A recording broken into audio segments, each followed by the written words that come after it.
Brothers and sisters, this is a time that every Igbo has to be studious, calm,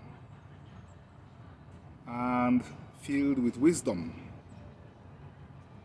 These are times of trouble.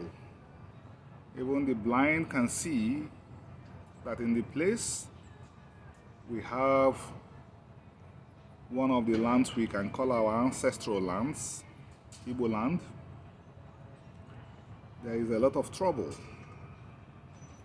And when there is trouble, the best thing to do is to calmly, quietly study so that your decisions will be profitable and would not further plunge you into more problems. I think about the Igbo people every day. All streams of the Igbo society are in my thought every day.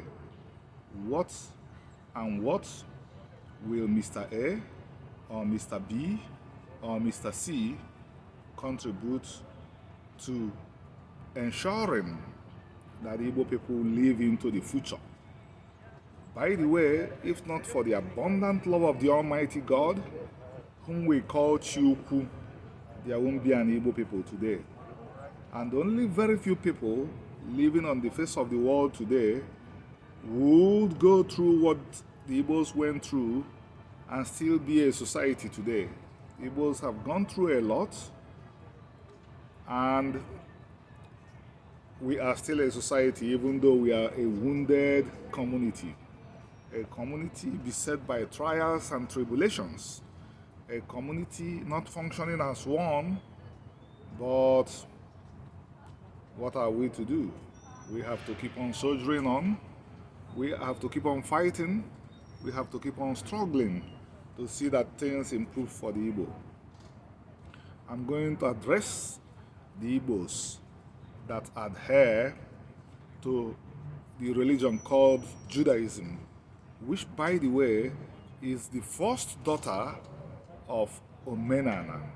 Omenana is the Igbo religion, which is also the religion of the biblical Israelites.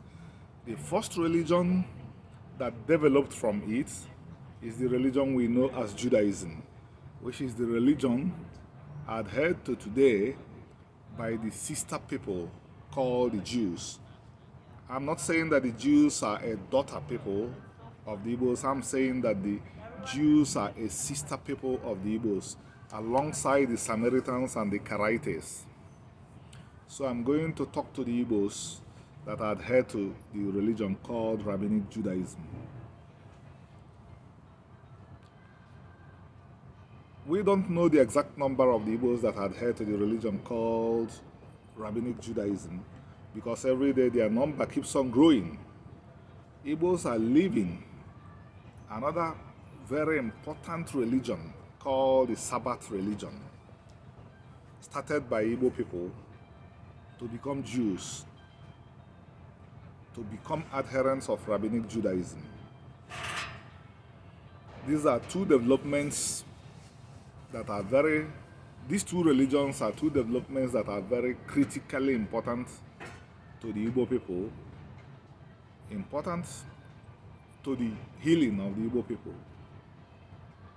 But what I'm going to concentrate on in this address, or who I am going to concentrate on in this address, are those that adhere to the religion called Rabbinic Judaism. These brothers and sisters, if they say that I'm a part of them, they are totally correct. I ran a Rabbinic Judaism, I ran a Rabbinic Jewish synagogue in Abuja.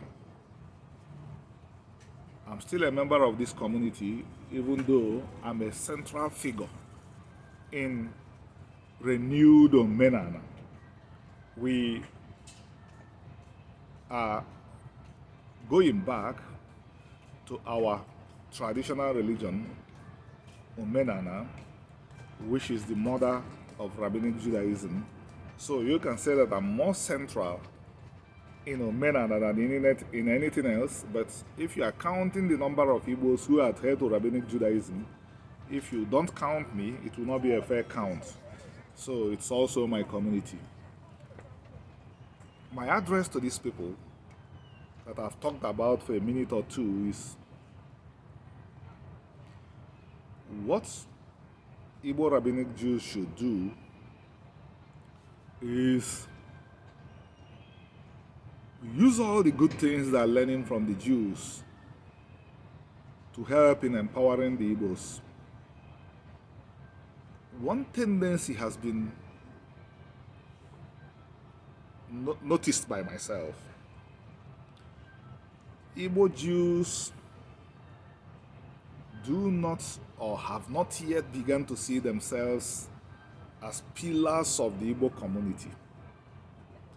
But they have the responsibility to use what they learn from fellow Jews. When I say fellow Jews now, I mean Ashkenazi, Sephardim, Mizrahi, Temani Jews. What they learn or what they should learn from them, they should inject them back into the Igbo community. One of our brothers, Remy and Nz'r, recently addressed 150 Australian Jews. There are probably as many Igbos as there are Jews in Australia, and I know that apart from when the Igbos hold the New Yam Festival, it will be extremely difficult to get 20 Igbos together to listen to things that are even as critical as the death of 10 Igbos in a single day in Igbo land. But 150 Jews were able to gather because Remy and Nz'r, who is a Jew and who is also one of us as an Igbo, wants to talk to them about the Igbo people. This is a good thing. Igbo Jews should learn things like this and inject them back to the Umunna. Teach Igbos, primarily Christians, so that the Igbo Christians will start becoming more Igbo-centric again. The Igbo Christians, we must admit, are part of us. It will be very difficult, if not impossible, for us to disengage, to cut the ones that are Christians, or even the very tiny few that have willingly left Christianity and also joined other faiths that are not Omenana, that are not Rabbinic Judaism.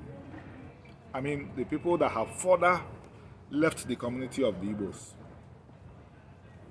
They are part of us, and we have a responsibility to participate in bringing them back.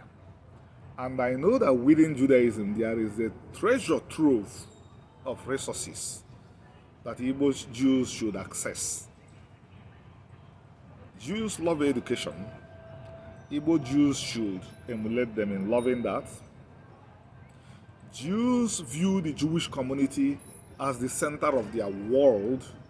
Igbo Jews should copy that and inject that back into the Igbo community.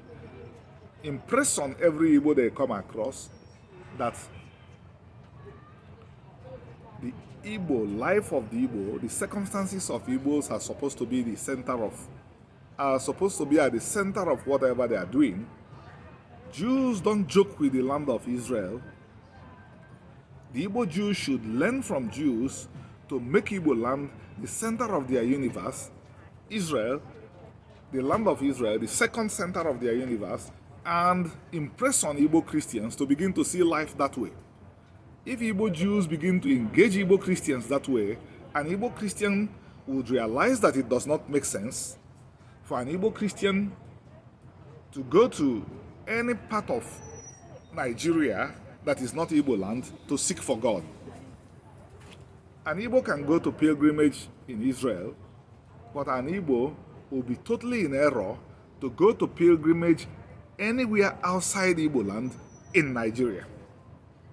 Every part of Igbo land is supposed to be a pilgrimage site, a lot of our holy ancestors are buried in Igbo land. The ones that are not buried in Igbo land are buried in the land of Israel. So if an Igbo needs a place to go and connect to his ancestors while praying, Igbo land or the land of Israel, the responsibility that Igbo Jews have is to listen to things like this and engage the Igbo Christians and the ones that are not Christians but belong to other faiths like Islam, to engage them with things like this so that they will also begin to return to Omenana, which at the end of the day is what everybody is going to return to, because it's the religion and culture that our quintessential Israelite Moses had held to.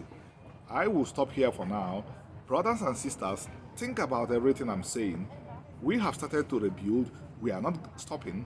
We are not going back until Israel becomes one again, becomes a light to the nations again, and takes up his place among the nations as the nation that has a responsibility to lead the rest of humanity to come back to the one true God, the God that promised us that nations shall not rise against nations, the lion shall not rise against the sheep, and that is when we know that the Messianic era has come. Thank you.